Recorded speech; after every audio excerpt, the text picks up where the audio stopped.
Walter, and welcome to the first episode of that horror show. See, I've been watching horror movies since I was three, maybe. My mother and my sister would be watching the old school cable from little with the little boxes, and the controller was a big old box. You had to turn the key to watch pay-per-views, and I would wake up or probably 2, 3 o'clock in the morning, most likely still in diapers and everything. And they would be up at night watching movies like The Gate, The Night of the Creeps, Halloween 4 or 5, or A Nightmare on Elm Street. Or instead of being scared of it, I found them intriguing. I was just so fascinated by Jason Voorhees and Freddy Krueger and Michael Myers, just not really scared of it. I had to think really hard. What what would be the perfect video for that horror show to start off? I could only think of one movie, and that is my favorite horror movie of all time. The Exorcist. Which hints to why I'm wearing an Exorcist shirt. Gotta stick with the theme here, kinda giving you a hint. There's a little story behind my love for The Exorcist. Well, around when I was about 10 years old, maybe something like that, 10 or 11, gonna be a little butthead to my uncle and talk about I'm not afraid of any scary movies. I've seen every scary movie ever. Well, he showed me. He got himself ready and said, "Come on, boy, we're going to Blockbuster." Literally right around the corner. He drove me up there and he picked up a little movie called The Exorcist. Now, this is before the version you've never seen, which we will get to. Uh, well, I watched it at 10 as a punishment, of all things. And yeah, beginning of the music, of course, was a little scary, and but it was, you know, it wasn't anything. And then, as we all know, if you've seen The Exorcist, it just took off to a whole other level. And there's just so many scenes in that movie that for the longest time I couldn't watch it by myself. Though I tried, lights off and everything, but the sounds of it. That's the main thing, is the sounds of The Exorcist. From the behind the scenes sound, like the sounds you hear in the background, to Reagan's voice. It was very chilling, not only at 10, but in my teens and young adult years.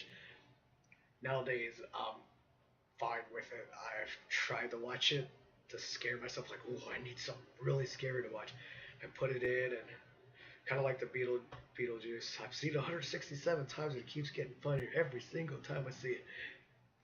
It turns out to be true. It just took me since I was, yeah, things like Repossess that cracked me up. I'm not a fan of the entire movie of Scary Movie 2, but that beginning scene of Scary Movie 2 where they have a James Woods comes in and they have the basically Reagan lying there. That stuff that killed me when it first came out. I still got it over here on VHS. I'll probably talk about that movie eventually. But I like The Exorcist so much that when I had my first child, I made her middle name Reagan. Obviously, based off The Exorcist, that's how much it impacted me. Well, now a couple years after I had it on VHS, I got it through the grapevine, probably a flea market or something like that, and then uh, it killed me. I was like, I want to get The Exorcist, but I just recently got a DVD player at the time. This was way back when, and I was at Walmart, I believe, and I got a DVD player, and I was told to get Spawn because the graphics were great for the time. You know how that turned out. And I went looking for The Exorcist. I had to have it on DVD. Like I was sick of seeing it on VHS. I knew that there was a newer version of it out there, and I'm like, ooh, new version, shiny things. And I seen it on DVD, the version you've never seen, which is pretty funny because after you've seen it, then it's not the version you've never seen. You've seen it, but it brought back that same scary feeling when I first seen it. Because I started to lose it. Like any movie, after you've seen it so many times, you start to lose it. But then they added in some new scares and jump scenes in there that were really, really good. And some of them you are all pretty much familiar with. The Zuzu's face popping up in the kitchen, or when I forgot the mother's name, of course. Now I do. But when she shuts the door in Reagan's room, they see it all big green on the wall, the statue of Pazuzu. You get to see that a lot more. But that spider walk scene, when I first seen that and that sound that she makes, that I can't do it. But that's what really, yeah, the that sound down the stairs, that got me. I was like, whoa, why isn't this in the VHS version? I've tried. I don't know about other people, but I've literally tried so many times to watch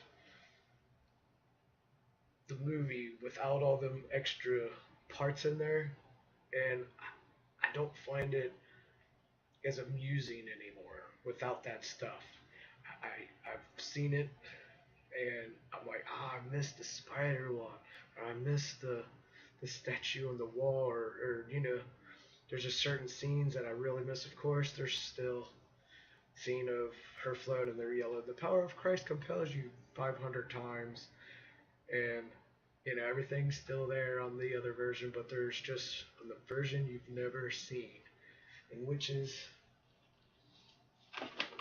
right here, still in the old school packaging. As you can tell, I've had it forever, and even the menu on this, when you put in the menu, like, what do you do? Don't leave it there because you hear the little sound effects I was talking about that they have throughout the movie. You could kind of hear things like crackling. I guess it's the right word going on, and it's just a really creepy ass menu screen. You just want to hit stop or play to get past the menu screen. I've also throughout special features and people tell me about it. I also heard that a long, long time ago. Of course, by now I heard that there was a book, and I was working at a McDonald's one time, and this guy named Pat was like, "Oh yeah, the book amazing. It puts the movie to shame." I'm like, that's cliche. Like everybody says, the book's better. The book's better. I'm like, yeah, well, I love the movie, and nothing's ever gonna beat the movie, right? Well, one time, like I told you at the beginning of the video, my whole horror world started because of my sister and my mom. And I went over her place to visit a couple years ago, and she had a bookshelf up there, and I'm like, oh look, books. And right up on the shelf, all I saw was that, and I lost my freaking mind. Like I took it out. I was like, here's the cover of it. But I was just like, you gotta be kidding me. You really have The Exorcist, the book. She's like, you can have it. I'll never read it. I'm like, how the hell did you get it? I think just a yard sale or somewhere.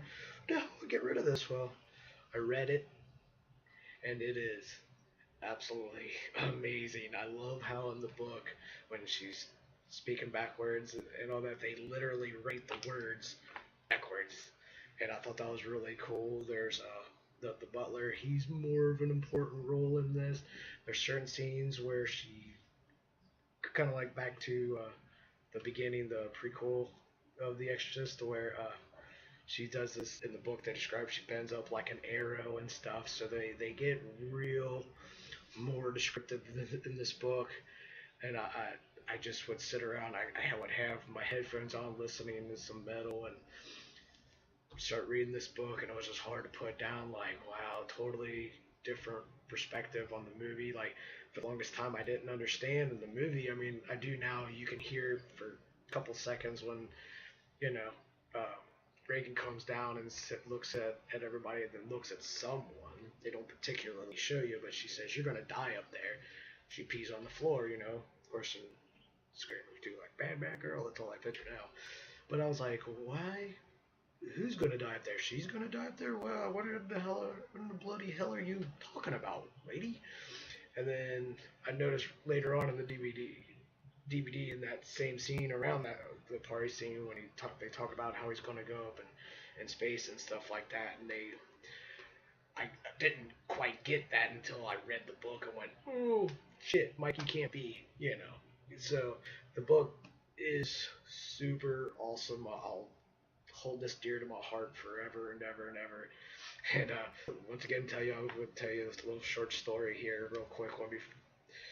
Yeah, and my brother-in-law, he doesn't really watch too many movies or anything like that, but he's an avid book reader. He reads Stephen King like all the time, and like he always throws me off. I go, oh, I'm talking about all these movies. He's like, oh, I never seen the movie, but I read the book, and I'm like, wow, you're an amazing person. I love you for that. You know, like he said, I said, hey, I have The Exorcist. You should give it a shot sometime. He's like, yeah, bring it over. You know, like, all right, just take care of it. Don't keep it.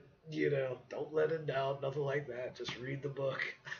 And about a week later, maybe 2 weeks later, I still he practically throws the book at me because why did you make me read this? I feel like I need to go to church and say a bunch of Hail Marys. I'm like, shit, brother, I told you. It's The Exorcist. If you can't handle the book, don't watch the movie. You can't handle it. But yeah, it was funny. He just had that look of just, why God, why? And like, well, you know, look at it's The Exorcist. You should have expected that. Well, I'm gonna leave it off there about the book. If you ever get a chance to read the book, once again, I highly recommend the book. It's El Fantastico. It really is, and check it out. Uh, William Peter Blatty just did an amazing job with this, and I know like I said before, they did the TV show, and I hope that they never, ever, ever touch this as like a remake from this.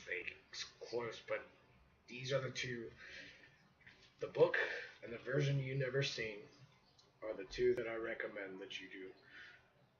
Don't matter which one you do first, but I would read the read the book, watch the version you've never seen, have some popcorn, some spare time, sit back and relax. Don't watch it on TV because all the good stuff's gone, and that's what make after you watch it on TV, then it's just people talking, and you miss, all the bad stuff. You know, a lot of the bad stuff is just gone. Well, I'm gonna end my video there. I really hope you enjoyed it. I'm gonna do another one here soon of That Horror Show, episode 2, about another horror film that I love. Won't tell you what that is just yet, but I already know what it is. I had lots of fun doing this and talking to you all. And so yeah, if you enjoyed this video of That Horror Show, give a thumbs up, hit the subscribe, and tell me what you think about The Exorcist.